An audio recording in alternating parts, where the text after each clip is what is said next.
우리가 한 몸에 많은 지체를 가졌으나 모든 지체가 같은 기능을 가진 것이 아니니 이와 같이 우리 많은 사람이 그리스도 안에서 한 몸이 되어 서로 지체가 되었느니라. 우리에게 주신 은혜대로 받은 은사가 각각 다르니 혹 예언이면 믿음의 분수대로 예언하라. 아멘. 본문 말씀 로마서 12장 4절로부터 6절 말씀, 하나님 아버지께서 은혜로 주신 선물이라는 제목으로 선포하도록 하겠습니다. 지난주에 이어서 하나님께서 우리에게 주신 예언의 은사에 대해서 하나님의 말씀을 계속해서 살펴보고자 합니다. 오늘 이 주일 설교 가운데에서는 더욱더 구체적인 실천을 배우게 될 것이에요. 우리가 이 은사를, 이 하나님의 은혜의 선물을 더욱 풍성히 누릴 날이 다가오는 거예요. 6절 말씀의 마지막 부분을 보면 예언이면 믿음의 분수대로 하라, 이렇게 명하십니다. 믿음의 분량, 믿음의 목, 이렇게도 번역할 수 있는 헬라어예요. 이 말씀은 많은 의미를 갖고 있습니다. 그 가운데 중대한 몇 가지 부분을 살펴보고자 합니다. 우리가 지난주에도 집중하였다시피 하나님께서 주신 그 믿음, 성도에게 있는 그리스도를 향한 믿음이란 내가 전적으로 하나님께 의존된 자라는 믿음이에요.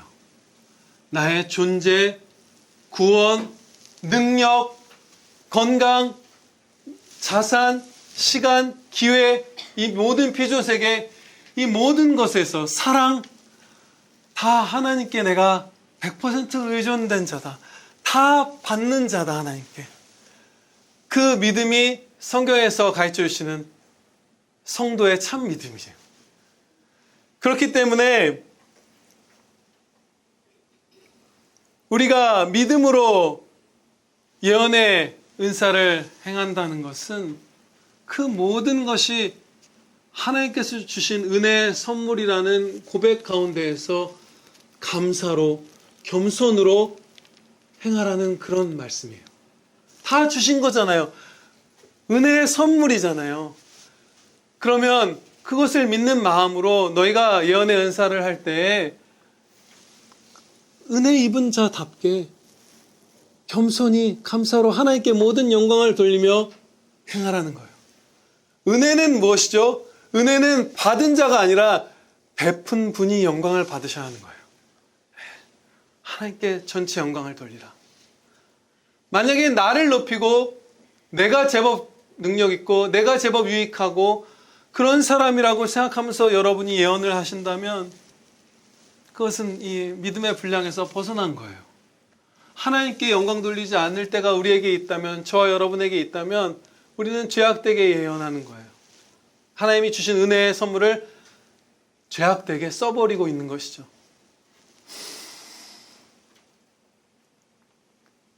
우리가 평생에 10,000번을 읊조려도 과하지 않을 말씀이 있습니다.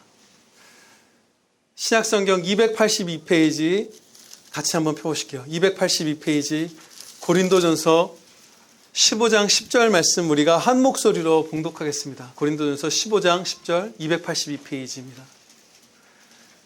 10절 말씀 저희 그러나라고 시작하는 이 말씀 함께 한 목소리로 봉독하겠습니다.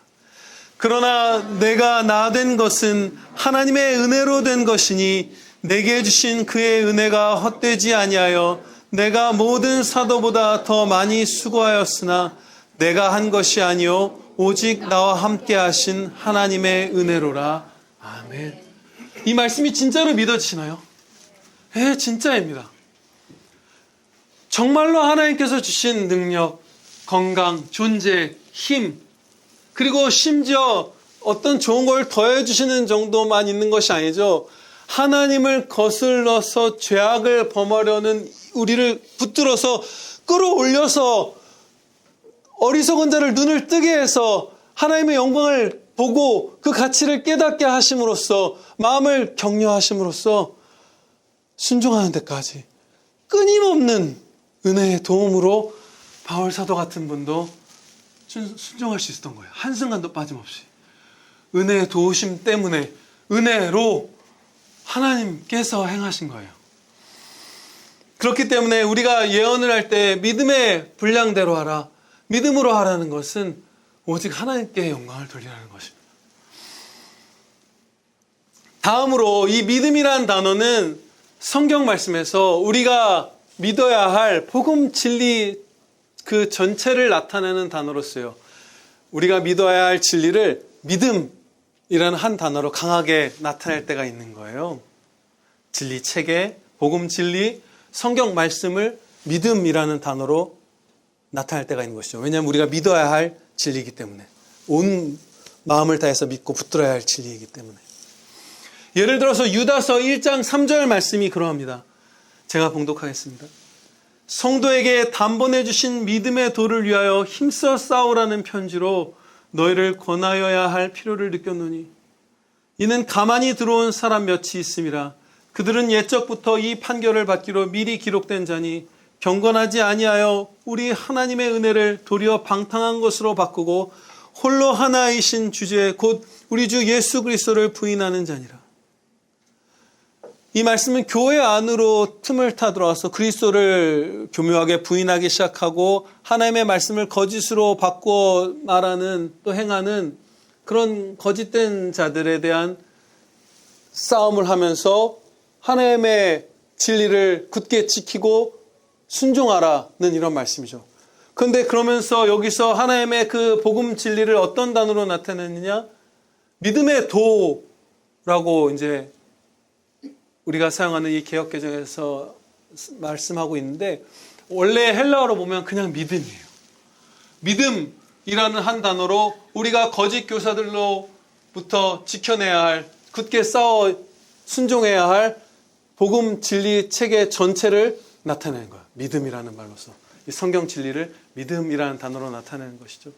그러면 다시 오늘 로마서 본문 말씀으로 돌아가면, 예언을 선물로 받은 사람이면 믿음의 분량대로, 목대로, 분수대로 하라. 이 말씀은 그 예언의 은사를 받은 사람이 하나님께 배운 그 말씀, 성경 말씀을 깨닫고 믿고 있는 그 말씀을 따라서 그 말씀 안에서 예언을 행하라는 말씀입니다. 말씀의 울타리 안에서 성경을 순종함으로써 예언하라.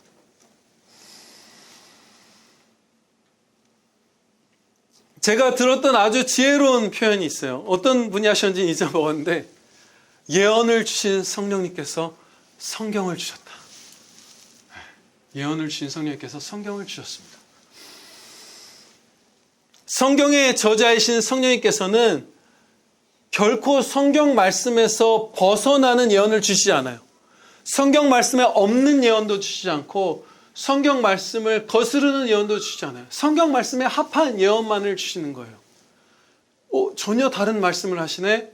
그런 거 없어요. 그리고 이 예언의 은사를 받은 사람 통해서 성경 어떤 말씀과 상반되는 내용을 주시네? 그런 거 없어요.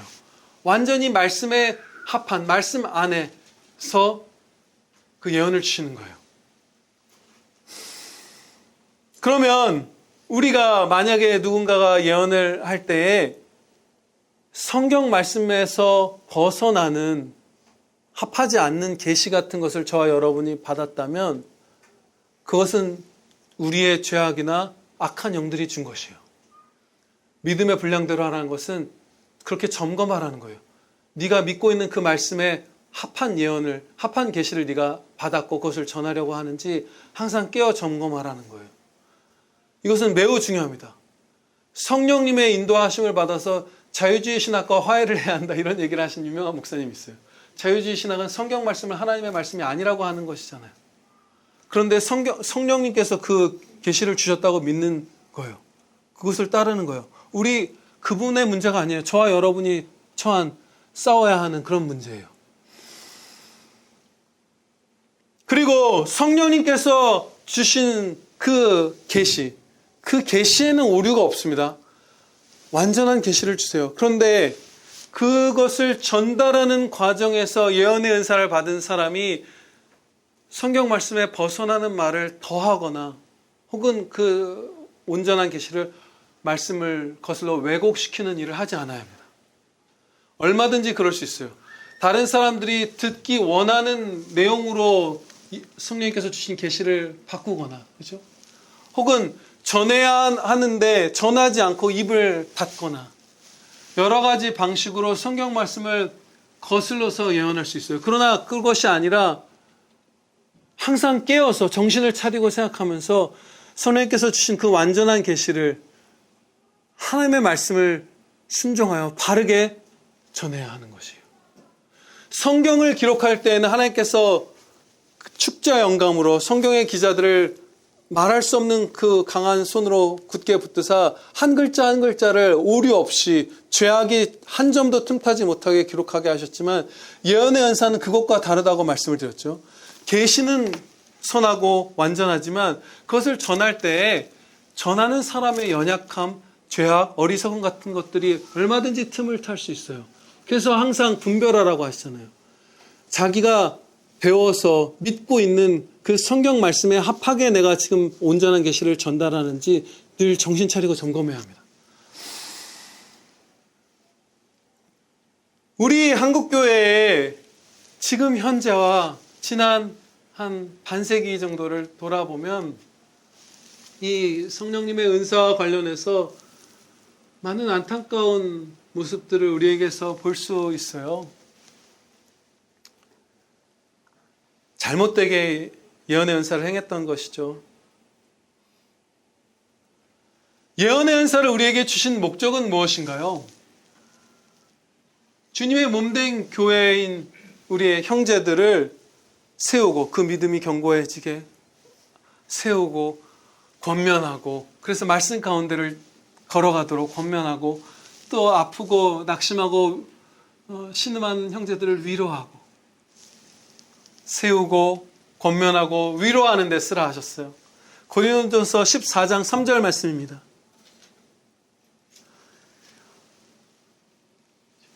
예언하는 자는 사람에게 말하여 덕을 세우며 권면하며 위로하는 것이요.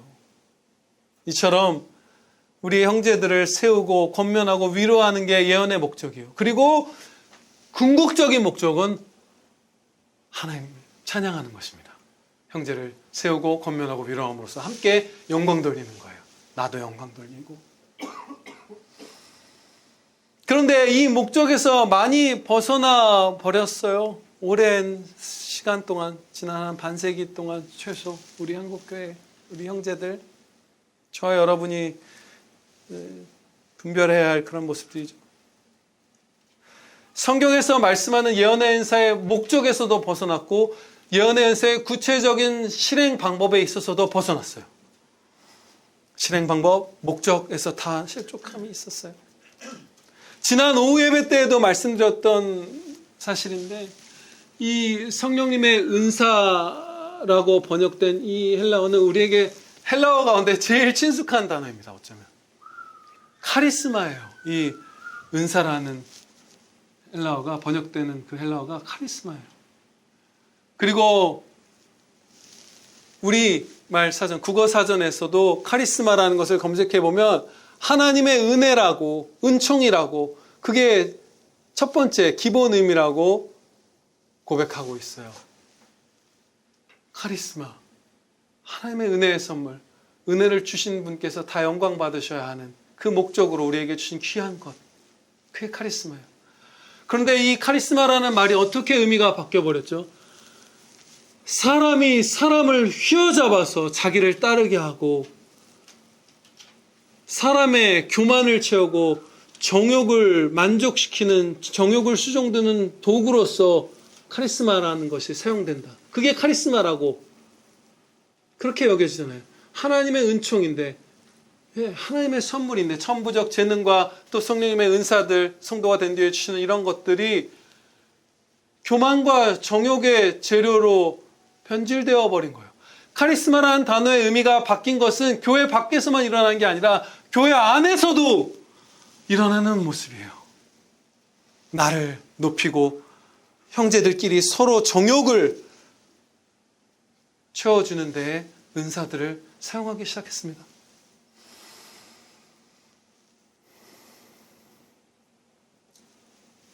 목사님 그리고 사모님, 원로 목사님, 원로 사모님이 젊었던 시절의 이야기를 들어보면 은사에 관해서 성경 말씀을 아주 밝히 그리고 엄중하게 가르치는 그런 가르침은 적고 그 열정적으로 구하라는 가르침이 거의 대부분이었다고 해요.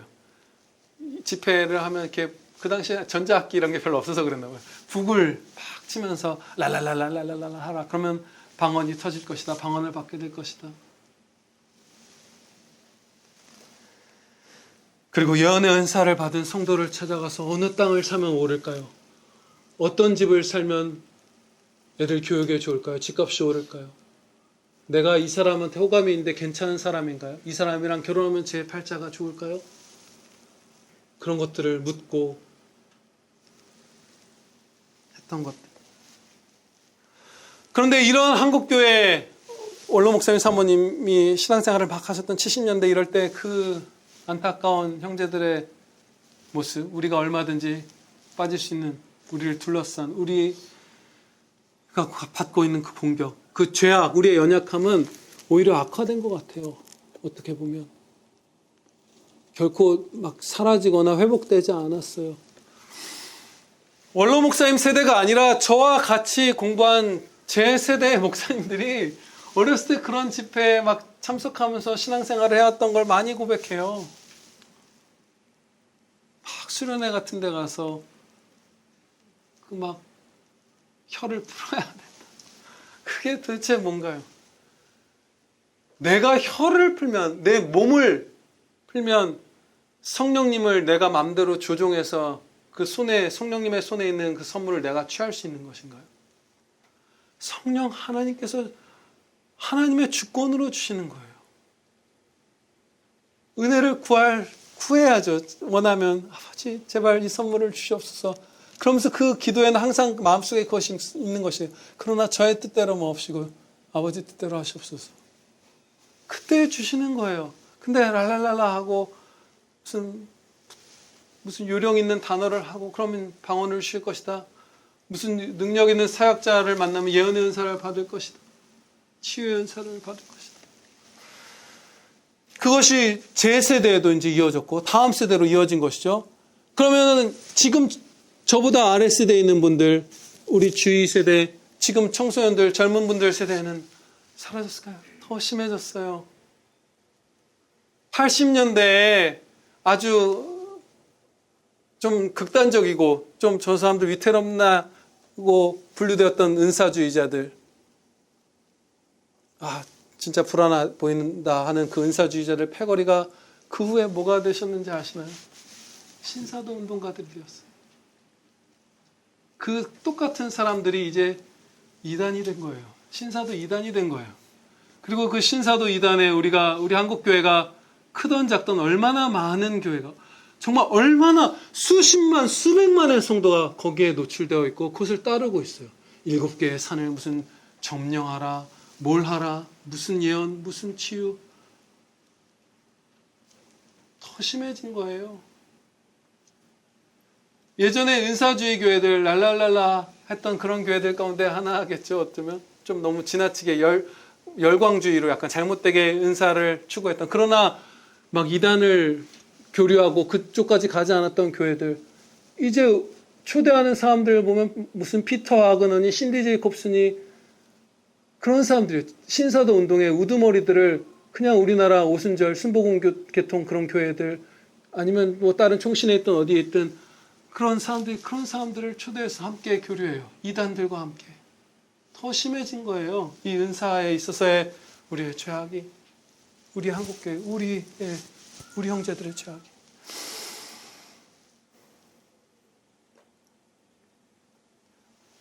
여기서 중대한 질문 한 가지를 던지고자 합니다. 예언의 은사를 받은 성도에게 찾아가서 저와 여러분의 나아가야 할 길이나 어떠한 선택이나 행할 일들을 물어봐도 될까요?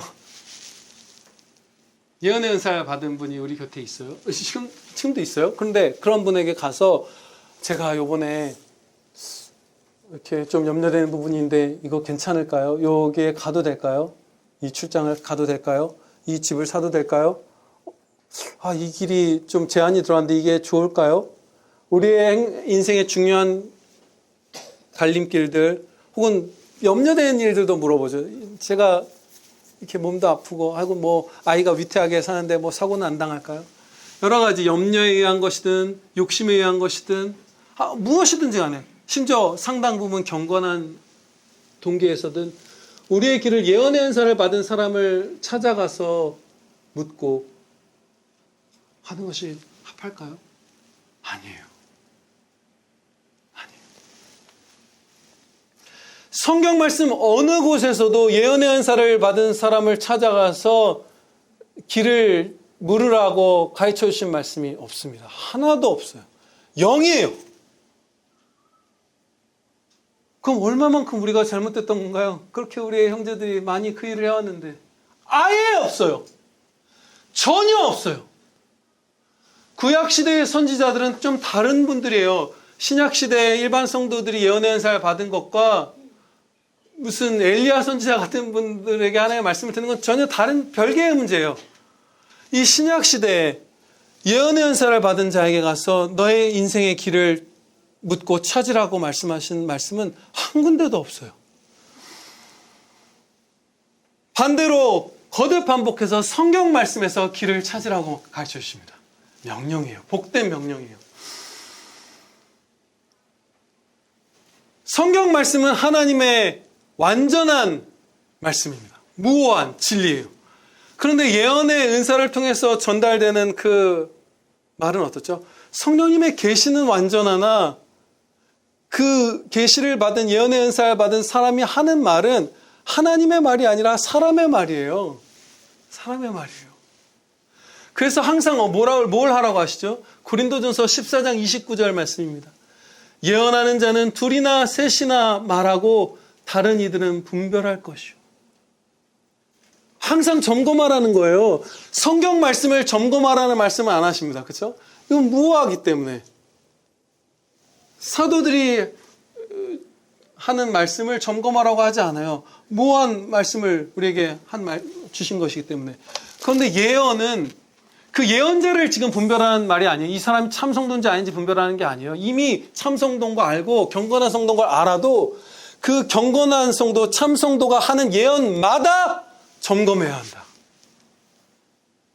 언제든지 오류와 죄악이 섞일 수 있다. 그 예언하는 사람에.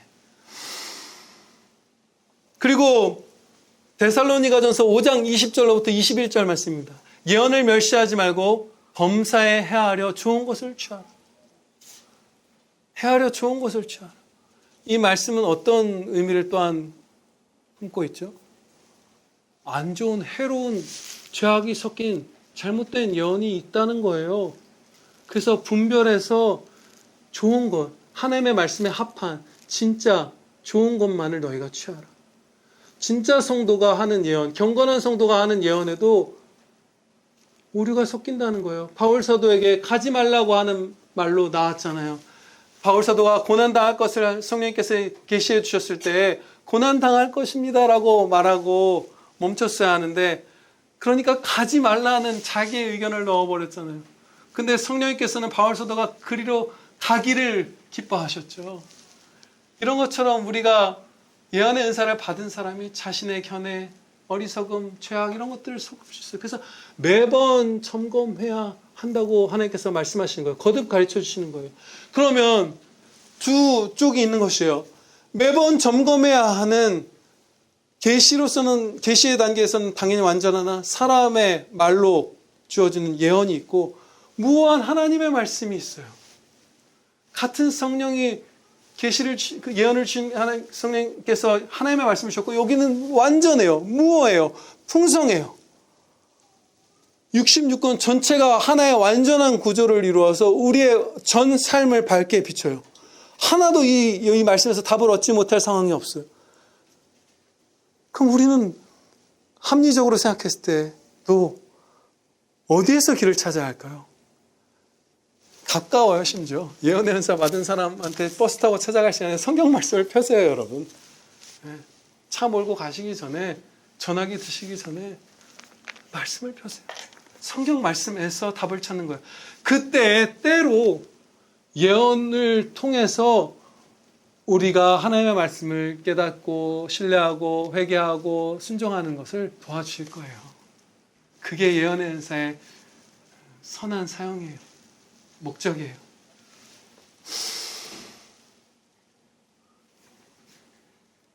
많은 분들이 아시는 바대로 원로 사모님이 예언의 은사를 받으셨어요. 참 감사하죠. 하나님의 선물을 받은 건 기쁜 거예요. 우리가 지금 경외함으로 하나님의 말씀에 바로 순종하여 이 은사들을, 모든 은사들을 사용하려고 애쓰지만, 그래서 두렵고 떨림이 있지만 감사한 거예요. 행복한 거예요. 제가 그러면 그 아들로서, 원래 사모님이 예언의 은사를 받은 게 제가 태어나기도 전에 받으셨고 거두지 않으셨어요. 그 은사를. 그럼 제가 살면서 인생에서 중요한 결정들, 두려웠던 상황들, 혹은 뭐 여자친구를 사귀고 하는 이런 상황들, 여러 가지 결혼하는 것들, 집을 이사하는 것들, 사역지를 구하는 것들, 이런 모든 상황에서 한 몇 번 정도 사모님을 찾아가서 그 길을 알려달라고 구했을까요? 한 번도 없어요. 평생에 결혼 전까지 계속 같이 살고 저를 사랑하고 그 정확하게 당연히 성취되는 예언을 두렵고 떨림으로 전하는, 하나님을 경외하는 예언의 은사를 받은 성도가 어머니여도 단 한 번도 여쭤본 적 없어요. 너무 감사한 일이에요. 너무 놀라웠어요. 신기하고. 근데 그게 성경 말씀에 합한 삶이에요.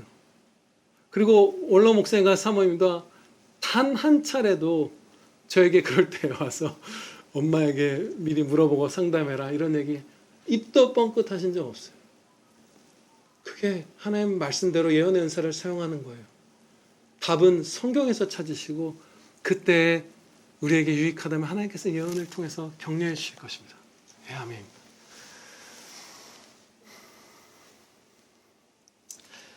예언의 은사를 우리가 사모해야 하죠. 하기를 구해야 돼요. 원하고 또 그런 형제들이 우리 곁에 있기를 고대하고, 성령님이 주신 선물이면 얼마나 좋겠어요. 정말 성도에게만 주시는 그런 풍족한 선물이 우리 가운데 나와 한 몸이에요. 내가 받는 거예요. 나나 지사님이 예언의 은사를 받으면 제가 받은 거예요. 한 몸이기 때문에 주 예수 그리스도 안에 하나님의 선물, 크리스마스 선물이 이렇게 쌓이는 거예요. 사랑의 선물이, 구원의 선물이. 얼마나 좋겠어요. 그런데 이 예언의 선물을 사모하는 것보다 우선적으로 사모해야 할 것이 있습니다. 저와 여러분 모두. 거룩과 경건과 사랑을 사모해야 합니다. 거룩한 성도가 되기를, 경건한 성도가 되기를, 사랑하는 자가 되기를, 용서하기를, 눈물로 형제를 위해서 기도하기를, 말씀에 순종하기를, 하나님을 두려워하기를, 범죄하는 것을 죽기보다 미워하고 슬퍼하고 아파하기를 원하고 구하고 추구해야 돼요. 예언의 은사보다 더.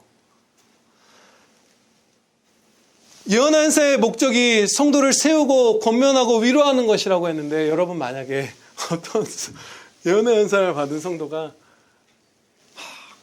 제멋대로 살고 불경건하고 무례하고 교만한데, 그를 통해서 예언을 우리가 받을 때 그 덕을 세움과 권면과 위로가 이루어지기 쉬울까요? 너무 어렵죠. 너무 어려워요. 당연한 것이에요. 이 말씀, 하나님의 말씀을 따라서 예언이라는 이 선물을 바르게 사용하려면 우리가 먼저 사랑하는 성도, 하나님께 순종하는 성도가 되기를 사모하는 것이 너무나 이성에 맞는 거예요. 합당한 거예요. 이치에 맞는 거예요. 성경에 순종하는 거예요. 그게 막 잘난 척하고 말 막 툭툭하고 자기를 높이는 성도가 예언해서 형제에게 전한다고 해봤자 그 아마 멸시하기 쉬울 거예요. 그 말을, 그쵸? 날아가 버릴 거예요. 그 은혜를 우리가 날려버리는 거예요, 선물을. 하나님께서 말씀하시잖아요. 예언을 멸시하지 말고 범사에 헤아려 좋은 것을 취하라. 지금 성령님의 선물인데 예언은 성도가 그것을 멸시할 가능성이 크다는 거예요.